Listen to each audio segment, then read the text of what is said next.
Hello everybody and welcome to the United Stands. I'm Mark Goldbridge and this is your latest Manchester United news.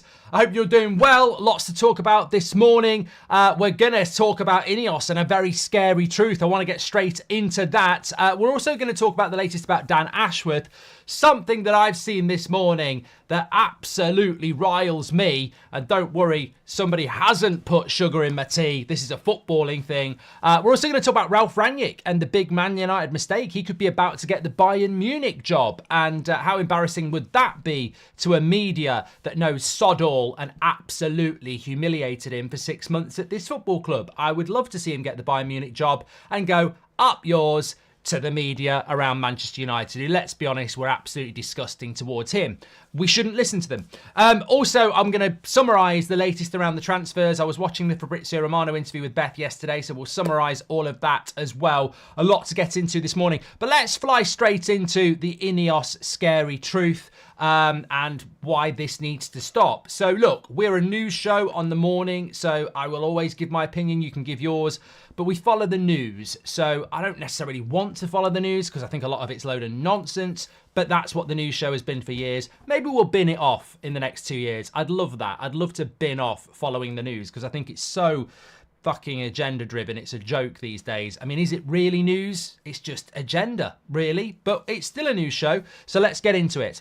This was coming in from the Telegraph, and if there's any semblance of truth in this, it's really compelling. So Manchester United realise they cannot swing wildly from one system to another just to fit a coach like Nagelsmann. So for all his talents, and certainly not when they have to... What are we reading here? So, apologies. It was better than this. So basically, they realise that they as much as they like Nagelsmann, they can't basically bring a manager in and rebuild a squad around a manager that has played with a back three and two attacking wing backs, which doesn't fit the squad profile of Manchester United. So what this story is saying is that Manchester United admire Nagelsmann, but they're reluctant to bring a coach in that's going to remodel everything to play the style of football that they want to play. And that as much as they admire him and all his talents, they don't want to be don't want to be in a situation where they've got to unpick this squad to create another Frankenstein squad. They realise they must settle on a way of playing they believe can deliver winning, attacking, entertaining football, and then ensure the coach chimes firmly with that. So, I mean, look, it's a scary truth because I think fundamentally... also, Man United, I must admit, I'll get into this a little bit later. Manchester United apparently going to sign a deal with INEOS. Sorry, not with INEOS, Disney. Mickey Mouse in the midfield. Probably do a bit better than some of our players, actually. But no, look, this is what I meant to say. Julian Nagelsmann has featured highly on Man United's shortlist in the past, and they are great admirers of him.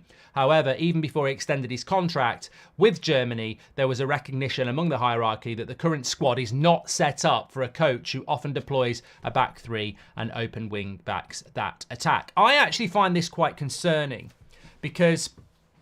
So what that story's saying, if it's true, is that United liked Nagelsmann but never pushed for it because they can't afford to build a squad in his style. Now, I've seen people interpret it in a different way. That's fine. Welcome to the world, Earth.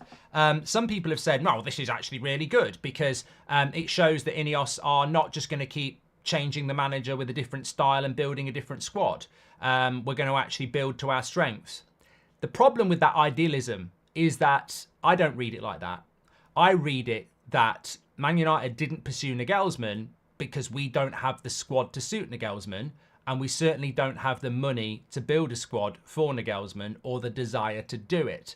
The interesting thing I find is we have a squad that suits Southgate. That's the bottom line. So I'm not saying we're getting Southgate. That's not what I'm saying, but what is the makeup of Manchester United's squad? It is a counter-attacking team with players that don't want to run far. Basically, that's what it is. We don't run that much. We like to play deep. We are a counter-attacking team. Well, what's beautiful and pure about that? And if you are saying that you're going to build a team that's going to play entertaining football, you've got to knock that down anyway. And if you're going to knock it down, why would you knock it down and Why would you not bring Nagelsmann in? So for me, I just find it a bit of a contradiction, because if you're saying we don't want Nagelsmann because we'd have to build a team around Nagelsmann, that's fine. But you're going to have to do that to play good football anyway, because we don't have the players. We know this. These players don't run and run and run. I saw somebody, and I detest this sort of thing. I saw a clip on Twitter this morning of Crystal Palace scoring some goals at the weekend because they battered West Ham. And it was like this, it was one 30-second clip, and it looked really good. And it was like, this is what Oliver Glasner can do in 9 weeks without a transfer window. And it looked very impressive for 30 seconds. But I detest that, because basically you got people in the replies going, and look at United under Ten Hag. And I'm like, come on. I know there's levels of football knowledge, but we're better than this. We're better than this. You can't take a 30-second clip from Crystal Palace after 9 weeks and say, look at what he's doing at Crystal Palace after 9 weeks, and look at what Ten Hag's doing after 2 years. What about the injuries? What about the squad? Also, Ole Gunnar Solskjaer had Manchester United playing immense football for 9 weeks in the first 9 weeks. It's called the honeymoon period.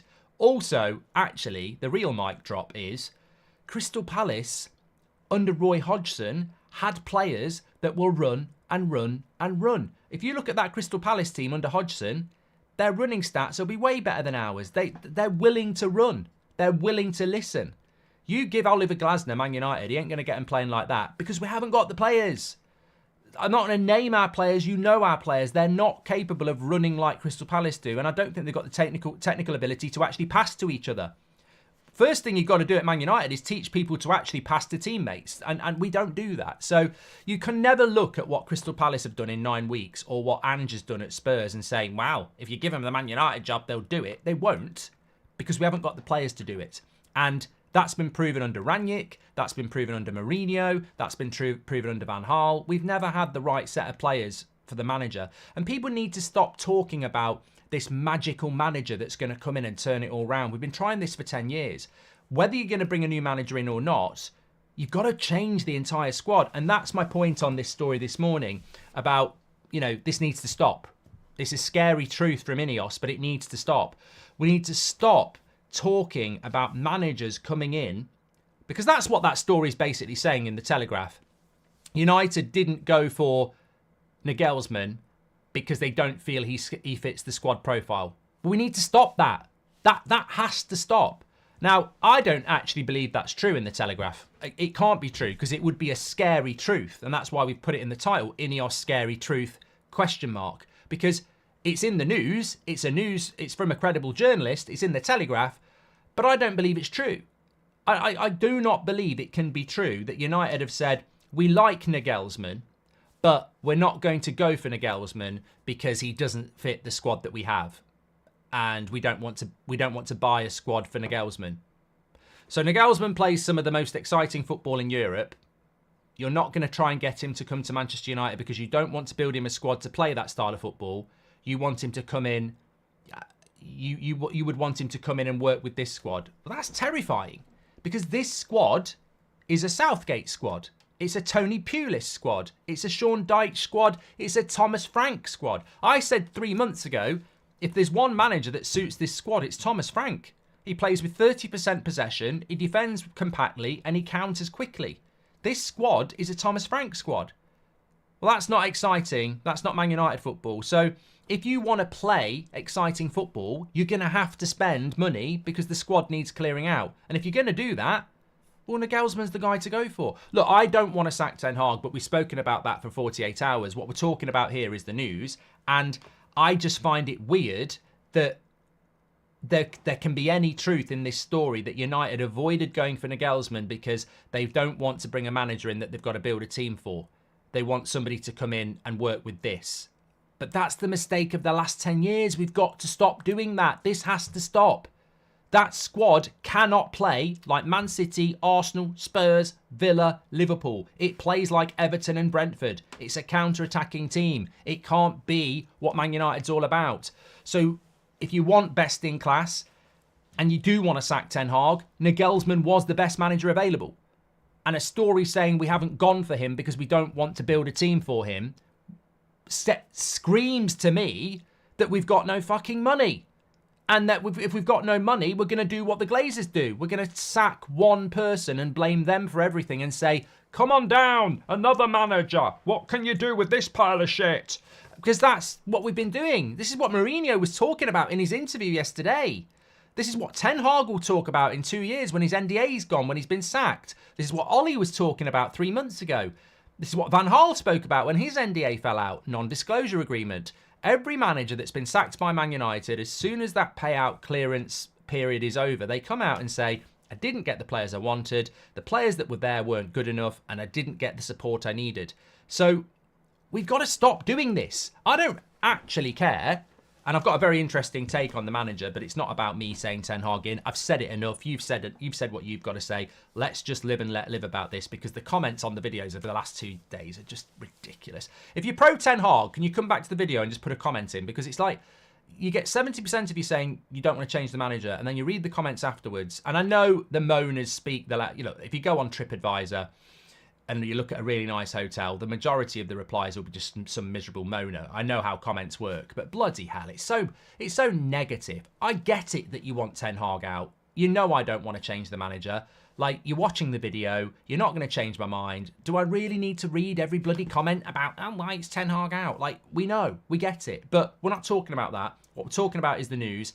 And if there's any truth in this story that Manchester United don't want Nagelsmann because they don't want to build a team for him, that's scary for 2 reasons. One, financially, I don't think we can afford to bring a manager in and build a team, which I've always feared. And 2, are we seriously going to look at a manager to come in and work with these players? Is that what we were talking about last night?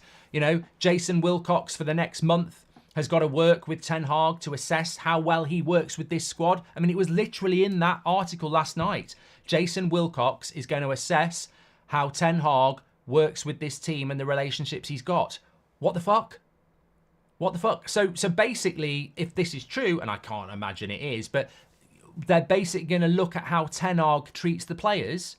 What about how the players treat the fans? What about how the players treat the club?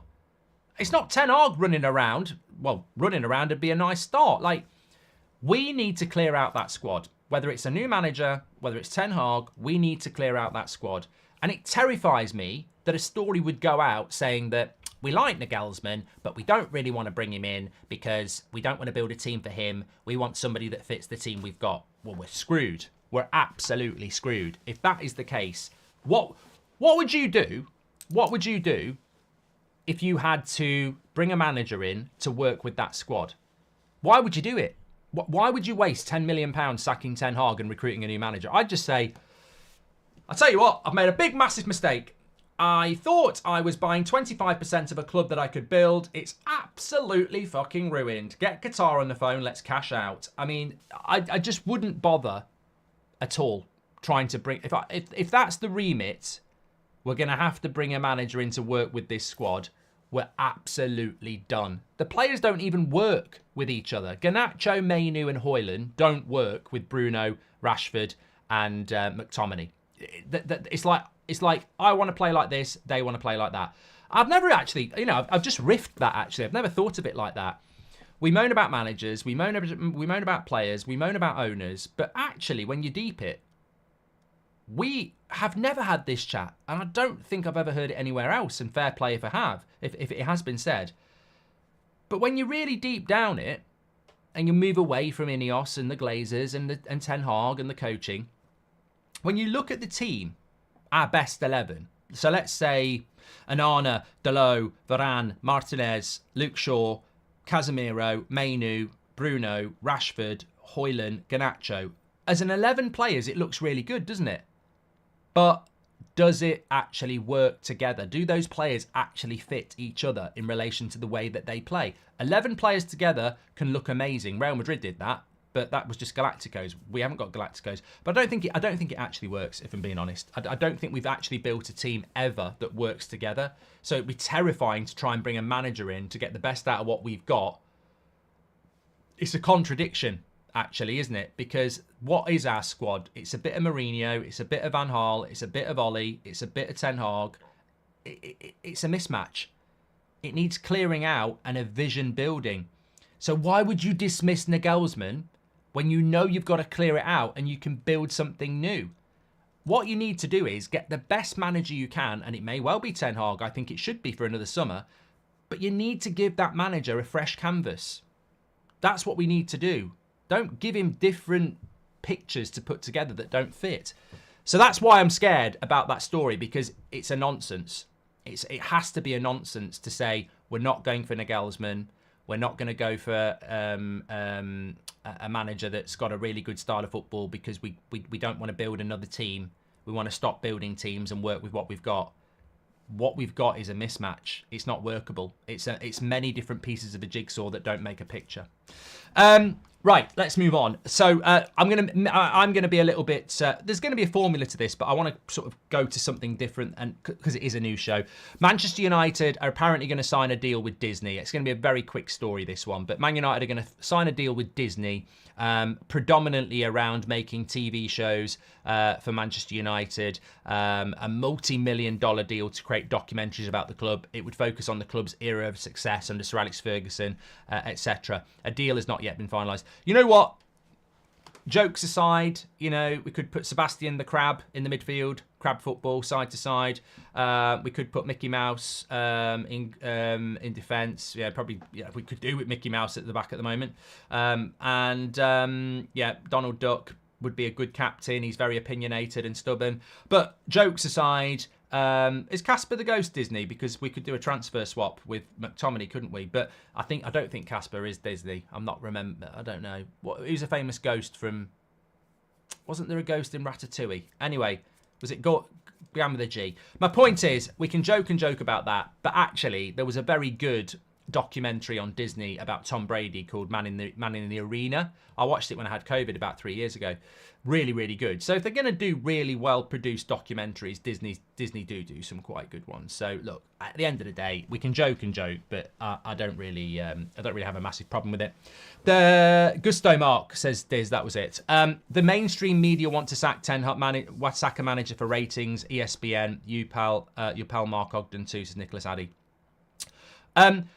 Well, we'll talk about that now because that's good. There's something I want to bring in about Sir Jim and potentially what is going on with the manager, but also I want to talk about this transfer stuff as well. But Ralf Rangnick, this is news, Ralf Rangnick could be about to take the Bayern Munich job. He is heavily linked to it. They are talking to him. Now, I actually would love this. I would love Ralf Rangnick to get the Bayern Munich job, and what a job it would be, because Bayern Munich have just suffered their most humiliating season in a decade. They are miles off Leverkusen.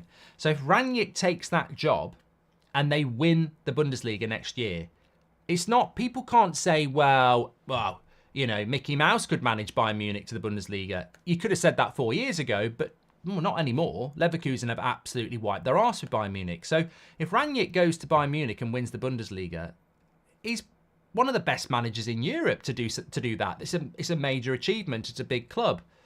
And yet, from minute one, when he walked into Manchester United, our Manchester United journalists that follow the club all around the world and pontificate about their great knowledge and agenda and opinion, and they try and push it all onto us, from minute one, they absolutely ridiculed Rangnick. I was looking back this morning at some of the articles about Rangnick from certain journalists. It was disgusting.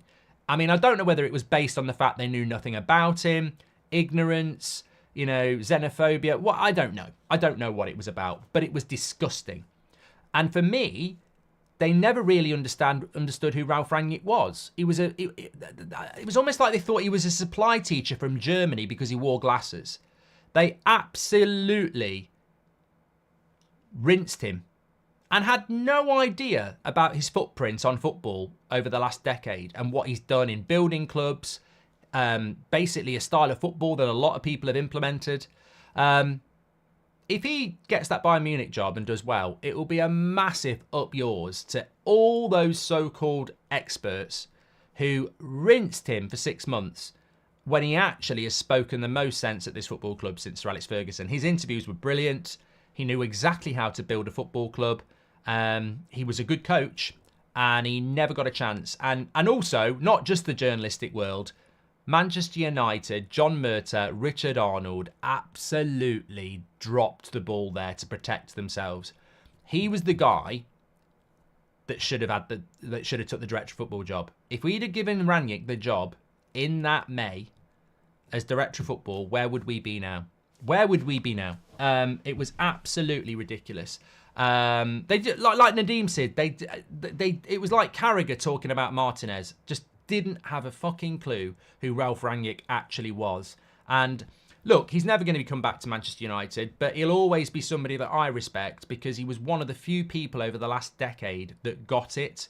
And he wasn't even doing it. The scary thing about Rangnick was he wasn't doing it as a Man United fan. He didn't love Manchester United. He was doing it as a football person. He could see where the club was broken and he could see what needed to be done.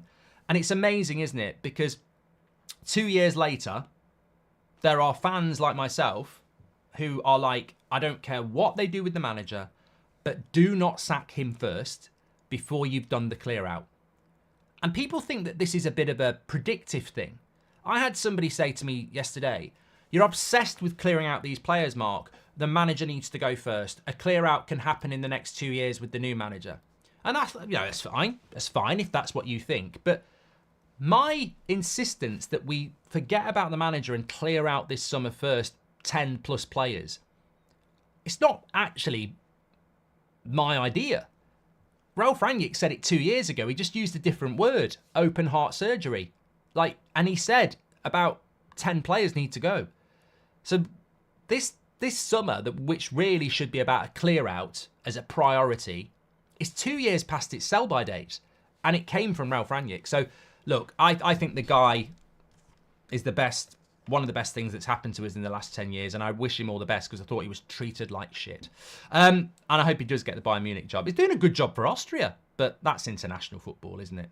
Deitch Goldbridge in, says Michael Tran. I back Ten Hag, but it's looking risky. If it doesn't improve next season, we have to sack him mid-season. Another write-off and no available manager, says Dylan. Not necessarily, mate. There's always good managers available. You don't know who's going to be available next season. You don't. And I personally think that... Look, we don't know what the situation is, do we? Like, what you're saying is Ten Hag might need to be sacked midway through next season and then it's a write-off for a season. If we clear out in the summer, I'll take that over new manager doesn't clear out, because then I think we'll be writing off another 3 years because it will just be the same cycle. It might start off well, but it'll end badly. Last night I was chatting to my mum. My mum's Eric Ten Hag in, says Velroy. Ten Hag, latest Rashford saga worries me that he won't be as players out as we think he should be, says Space Oddie. I think this is a great point, and I don't know. I don't even know. Maybe we can bring it into the show in a minute or two because there's some news stuff to come through. But just to drop this, I thought about it last night. You know, we're talking about whether Rashford could turn it around. I think the big question about Rashford is why has he been so bad for a year? It's weird. But the second question is, why does Ten Hag keep picking him? I think that's weird as well. I've never heard it. It's not really a... You're not going to get Gary Neville talking about this on Sky. You know, they're not going to do it because they're too scared to talk about it. But I think you can do it in a fan way. Like, there is something sinister about why Ten Hag keeps picking Rashford. It could be because he wants to. It could be because he has to. It could be because he's being told to. I don't know. But when you look at how little time Ahmad gets and Anthony gets and how much time Rashford gets, I don't know why he keeps picking him. Is it just blind faith? Is it because it's his favourite player? Is it because the club are saying this has got to work, so you've just got to stick with him? Is it because they're putting him in the shop window? I don't know, but nobody wants to have that conversation, do they? Eric Ten Hag has proven with Ajax he's a good manager with players to suit his system. Give him the players he wants and see if results improve, says Reese. I think whether you sack Ten Hag or you bring a new manager in, give them the players. Don't give them these players. Give them the players. I mean, I get bored myself of the Ten Hag in out thing, but what we have to do if we want to be successful is give the right manager the right players. And if Ten Hag's the right manager, he hasn't got the right players. And if Tuchel's the next manager, or Zidane's the next manager, or Nagelsmann's the next manager, you've got to give him the right players. And whoever the manager is, you've got to give him the right players. And if you're going to give him the right players, you've got to have a clear out and you've got to spend money. And if we don't do that, if we don't sell 10, 12 players this summer and bring in 7, the manager will fail because they won't have the right players. Reese has been a member for 3 months. Thank you very much. Ronaldo needs to quit Al Nassr and rejoin United as head behaviour coach, says Brendan. I think he tried that and they didn't listen, if you listen to his interview. Robert says, I'm a bit confused. Didn't we think we would spend big this summer? If we broke again, then next season is done as well, says Robert.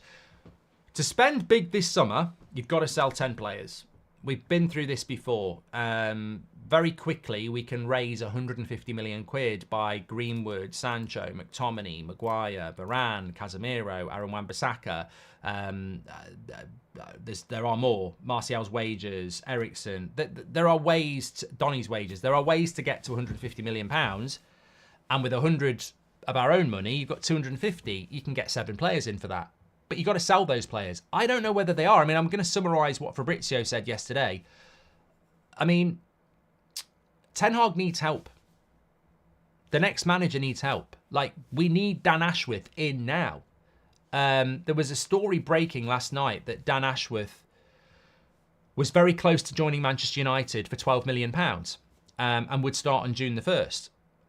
And this morning, the Telegraph journalist from up north has said that's not true. It's not close. So we're back to where we were. And I think that, again, away from the manager, we need... I remember saying this in February. We need the director of football in now. And that was 3 months ago. We need the... I remember saying in February, we need this director of football in now because they need to be looking at the squad now, making decisions by mid-April as to who's going to go. And also to be talking to the players that we want to bring in. We're nearly in May. We haven't got the director of football. So the concern would be, yes, you can raise £150 million in sales, but let's take Harry Maguire, who's playing well at the moment, so it's a nice person to take. We tried to sell Harry Maguire last summer. There was interest. He's played well this season, so there will be interest again. How is Harry Maguire getting sold this summer when we don't have a director of football? And this is the thing. This is why Ten Hag needs help, or the next manager needs help, because we need to raise money this summer. I see fans going, I wouldn't let Wan-Bissaka go. I wouldn't let Maguire go.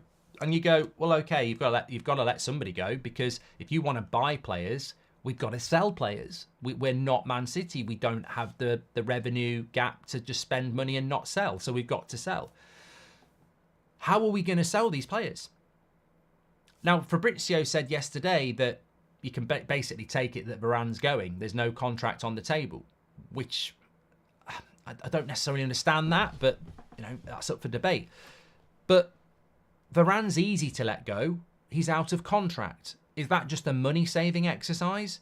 Martial is out of contract. Martial and Varane are not being sold. You're basically scoring open goals to save a bit of money. Are you actually going to sell players that is going to help us spend money in the summer? So you take, for example, Harry Maguire. Some people would keep him. Some people would cash in. It matters not. As a hypothetical, he's not even up for sale because we don't have a director of football in to say, let's put him up for sale. So this is what I mean. It's like, yeah, we can discuss about the manager all we like, but we've also got a massive summer transfer window coming up, and we've got literally nobody in place who is saying to the agents of the players, you're up for sale in the summer. I know that for a fact, by the way, because I know, you know people, and there are players at Man United who don't actually know what their future is going to be. So, which also can have an impact on their performance on the pitch, because players want to know what their future is going to be. They don't want to be thinking about, well, am I going to be here or not? You could blame INEOS for this. You could blame the Glazers for this.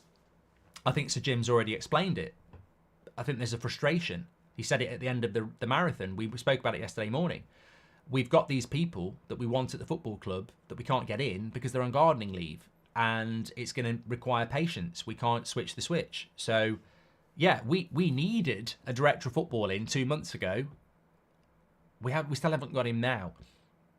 So I don't know how we're raising this money that we need in the summer, because I don't know if Aaron Wan-Bissaka knows he's up for sale, or Scott McTominay, or Harry Maguire, or Mason Greenwood, or anybody else, they probably don't know they're up for sale because who's going to bloody tell him?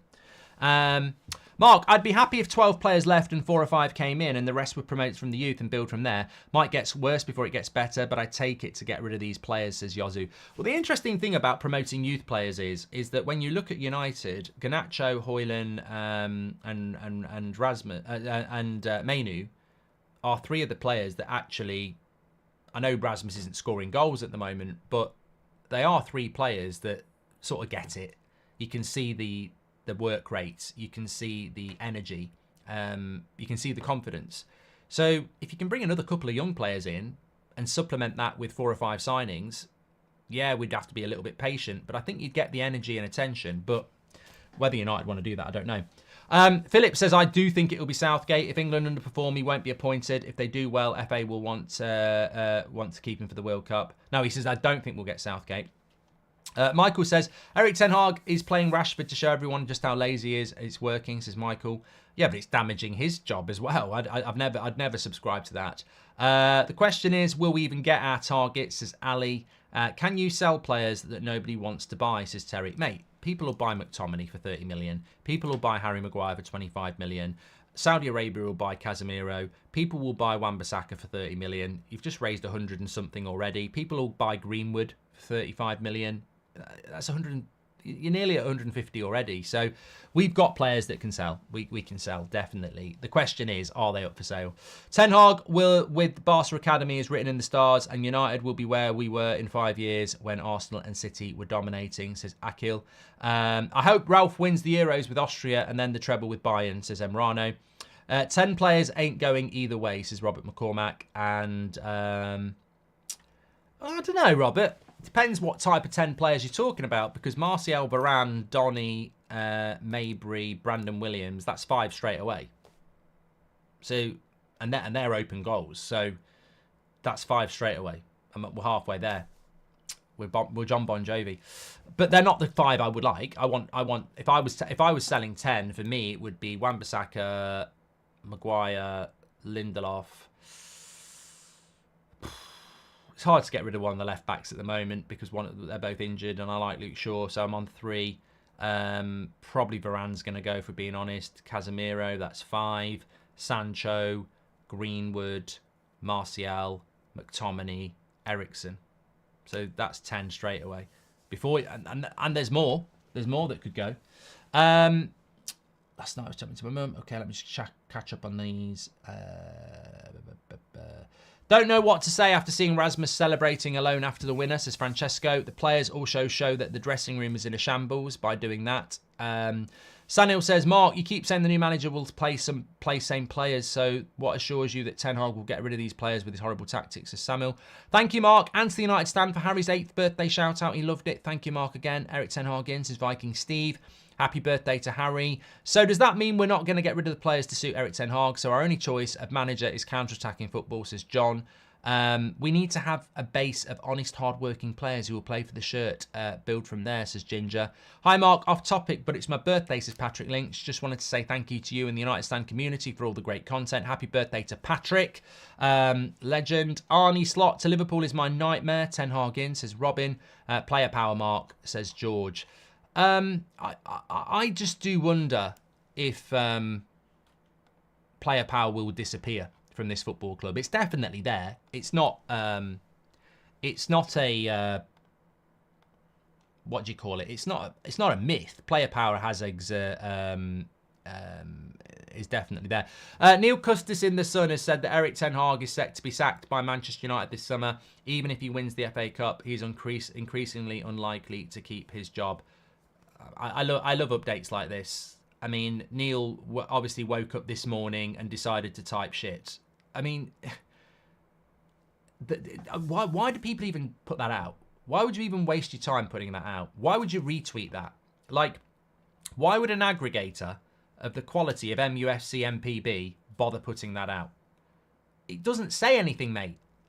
Ten Hag is set to be sacked by Man United this summer. If he wins the FA Cup, he is increasingly unlikely to keep his job.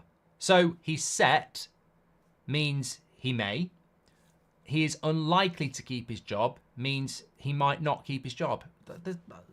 People have been saying this for 6 months. And it's Neil Custis in the Sun. I don't believe it. I don't believe it. It means nothing to me. It means absolutely nothing.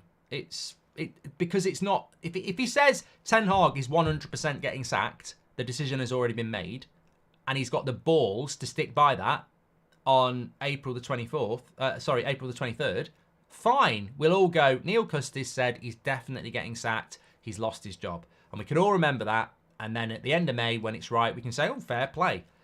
But I'm not going to come back 6 weeks' time and go, to be fair, Neil Custis said he's set to be sacked and he's unlikely to keep his job. That doesn't mean anything. It doesn't mean anything at all.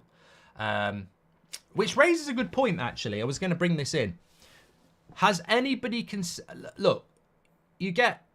Do you think Sir Jim Ratcliffe and INEOS are really sat there going, 70% of the United Stand community wants to keep Ten Hag.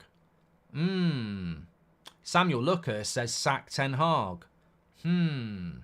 Gary Neville's saying if he doesn't win the FA Cup, it's going to be difficult for him to keep his job. I don't think they're listening to any of us. And it's actually quite funny how angry some people get about the whole Ten Hag in, Ten Hag out thing. I mean, some of these journalists are tweeting he's got to go because they think their voice is going to make a difference. Some of you might feel like that. I absolutely don't. I've said this since January. The decision may well have been made before they even came into the club at Christmas. They might just want to bring their own guy in. They wouldn't be the first. All this, he's got to win the FA Cup. He's got to get the Champions League. It might not make any difference at all. But what I will say is, I don't think Sir Jim Ratcliffe has got Barada, Blanc, and Sir David Brailsford around him, and he's reading the Manchester Evening News, or he's watching the Overlap, or he's looking at our poll. I don't think he get. Maybe he should be doing that, but he's not. He's got his people around him, and he's going to listen to them. I don't believe he's listening to the fans. I think, not on this. I think he'll listen to the fans about other things, but I don't think he's going to listen to the fans about this. I think this decision, and I don't think it's necessarily been made, but I think this decision is not going to be, influenced by the media, quite rightly. And I don't think it's going to be influenced by the fans. Now, you could argue that's right or wrong. The media should have no say in what happens to Manchester United. The media is owned by massive corporations that have nothing to do with this football club. You know, they just employ runners, team makers to think that they're important and think that their voice counts, but they're paid by people that don't care about Man United. Fans support the football club. They should always be listened to, although not all the time. I think if you want Mason Greenwood back to Manchester United and you could run a poll on every Man United fan and it was 60% yes and 40% no, you probably shouldn't bring him back because that 40% is quite significant. But that's up for debate. I don't think Sir Jim Ratcliffe is listening to fans. I don't think he's listening to the podcasts or the journalists. I think he's already got the people around him to make this decision because he's spent 1.2 billion buying 25% of the club to run the football side of things. And that will make him feel vindicated that it's his choice. Mike Ashley at Newcastle owned Newcastle and made decisions that the fans didn't like because he owned that football club and felt that it was his football club to do with what he wanted to do. The owner will do what they want to do with the people that they've got around that they want to listen to. And God help us if he is listening to a Gary Neville or a Samuel Lucas, because I don't actually agree with a lot of what they think. And they've got every right to say, God help him. Well, God help him if he's watching the United Stand and listening to the live chat, which is fair enough. I think with the manager, there's just too much out there of in, out. And really, it's just a personal perspective. He will make his decision. I don't know what it is. I genuinely I would be guessing, and I don't know what it is. I think there's two distinct options for Sir Jim. he's either already made his mind up when he came in that he wants to put his own man in there, or financially, that is a bit of a problem this summer, and he'd like to give Ten Hag time under the structure he's building if Ten Hag betrays the characteristics to do that over the next few weeks. I don't know which way that's going to go, but I think the decision will be made at the end of the season, and it could go either way. It could go either way. There's been times where I thought he was absolutely done, and then there's been times where I think there's reasons why it might not happen. But that's what I think's happening. So I think when you read Ten Hag's Ten Hag's getting sacked, or INEOS have already got their man. Well, they haven't got their man. Yeah, they haven't got their man. And also, going back to the story this morning, it concerns me because I don't like reading things about United didn't go for Nagelsmann, even though they like him, because they don't want to build a team around Nagelsmann. They want somebody to come in and work with what we've got. We can't. That can't be the future. Everything INEOS does has got to be so different to what the Glazers did, and sacking a manager, especially because he's Dutch, sacking a Dutch manager after an FA Cup final to bring in another manager. Hello. We've done this. We've literally done this before. If you think sacking a manager after an FA Cup final and bringing a new shiny toy in is new and INEOS, you might want to go back to when we lost to when Van Gaal got sacked, because we've done this. We've literally. So what's this summer? Just another Mourinho summer? Like, we have done this before. We've sacked a manager after an FA Cup final. We've brought in a high-profile manager, and it didn't work. So INEOS will earn respect from this fan base by making big decisions that are different to the Prats that have run us for the last 20 years. And if they do things that are similar to the things that the Glazers have done, then people will say, well, look at you sat at Wembley, sat next to a Glazer. You're just a glorified Ollie. You really are just somebody who's popular to protect the Glazers from their operation to bleed this club dry. Because they still own half of it, you only own 25% of it, and you're doing similar things that they've done. And that's the challenge that INEOS have got. It's not my challenge, it's not your challenge. Their challenge is they've got to do things that we haven't done in the last decade. They've got to make decisions that haven't been done. And bringing in Barada and Ashworth are things that the Glazers never did. But Qatar would have done that. They're open goals. The real review will be what they do in crises like this. Do they throw a manager under the bus first, or do they do what needs to be done and clear out the squad? With transfers, what type of players are you going to buy? It's all up for grabs, of course it is. Which leads me I really just want to go through what Fabrizio said yesterday, because we're doing a preview tonight. We've got the press conference at lunchtime. So I want to bring a bit of transfer stuff in, because we're not actually that far away from the opening of the transfer window. Effectively, the summary from Fabrizio Romano was this. Varane is going to go. There is no contract on the table. Don't know what your thoughts are on that. But Varane is going to go as things stand. There is no update on the striker situation. No update on the striker situation. Man United are looking at a lot of strikers, but there's no update on who that striker is going to be. So I would again say this is to do with we don't have a director of football. Like, it's the end of April and we don't know what striker we want. So I would imagine it's probably because we don't know who the manager's going to be, and we don't know who the director of football. We don't know when the director of football's starting. So we haven't got anybody locked down as our striker at the moment. Elise is a player that we like, but we face competition from 3 other Premier League clubs. We're looking to spend about £25 million on a left back, but the left back hasn't been identified.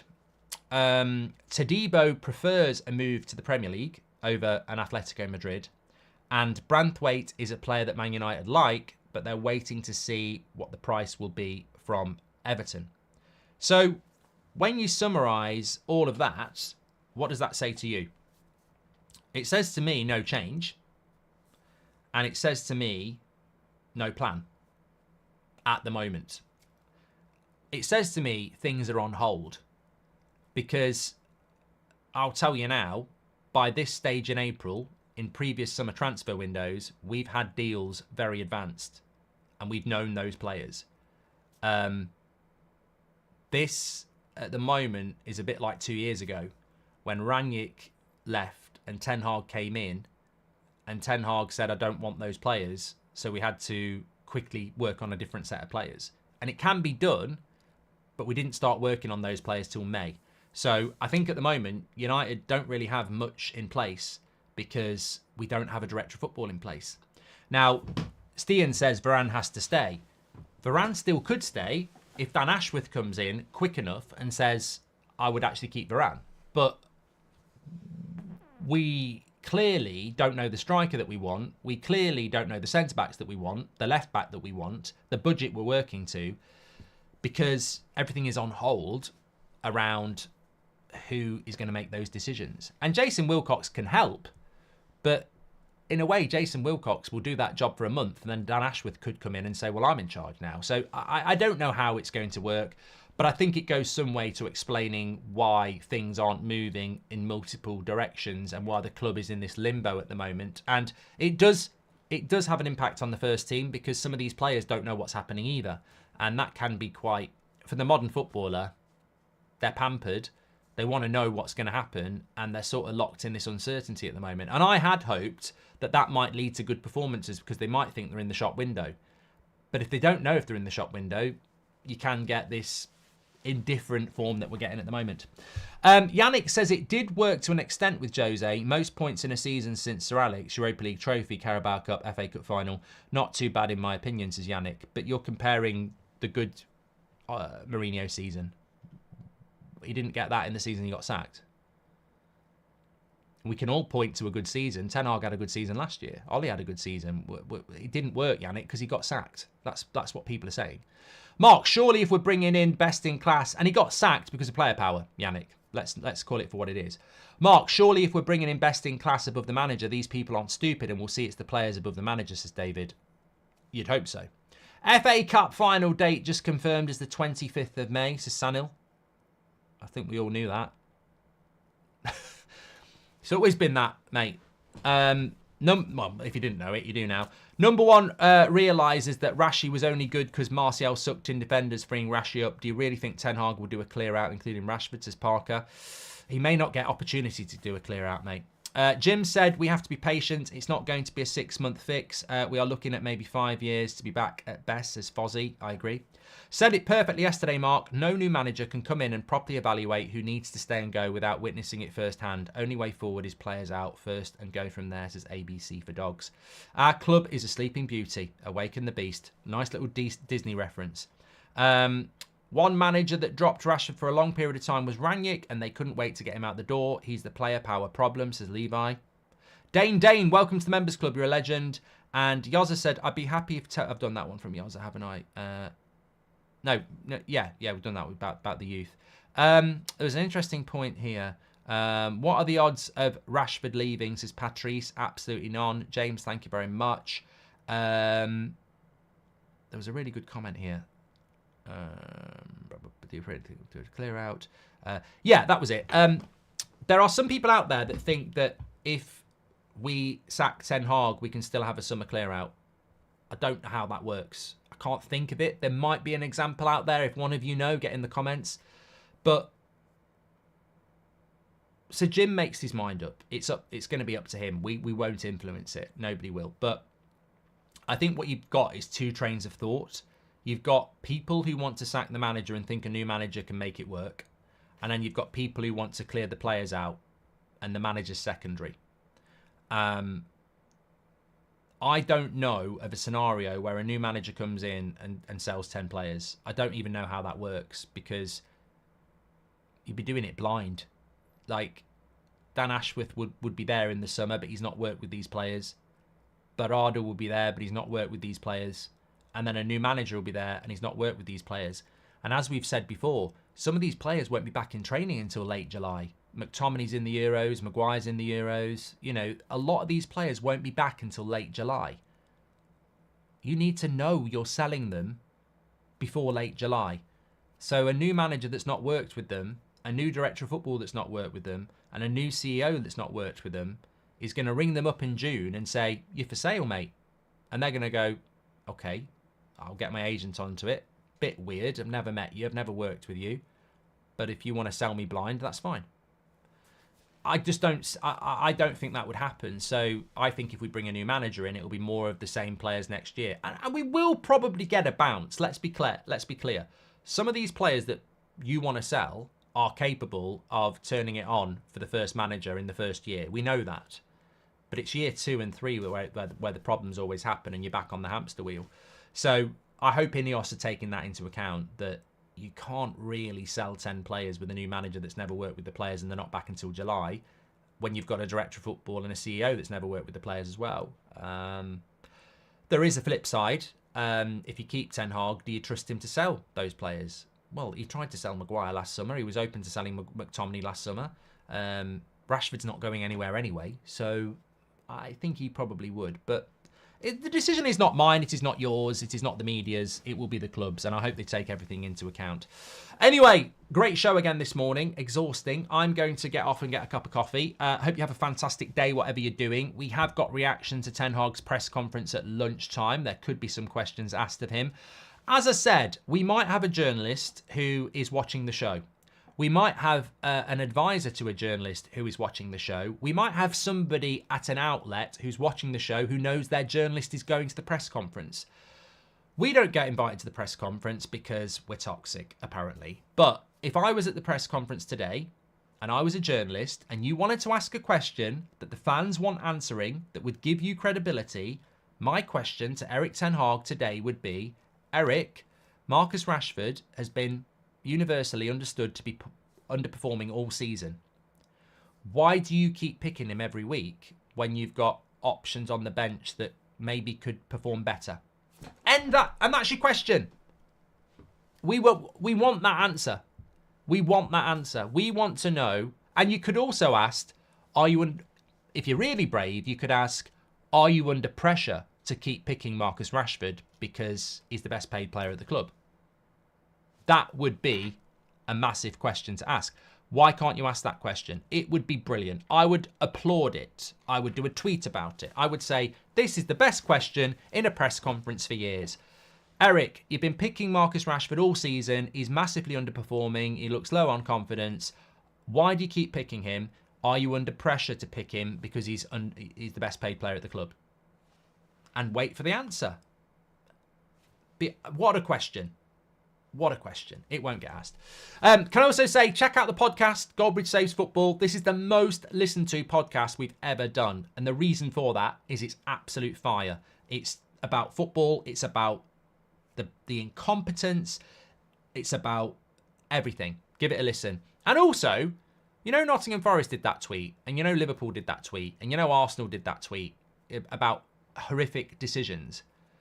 For all the moaning about it being embarrassing against Coventry losing a 3-0 lead, why the fuck didn't Man United put a tweet out or a statement out or something asking the PGMOL why we conceded a penalty with Aaron Wan-Bissaka that took us to extra time and penalties for a handball, which was a handball in my opinion, but Jack Grealish wasn't?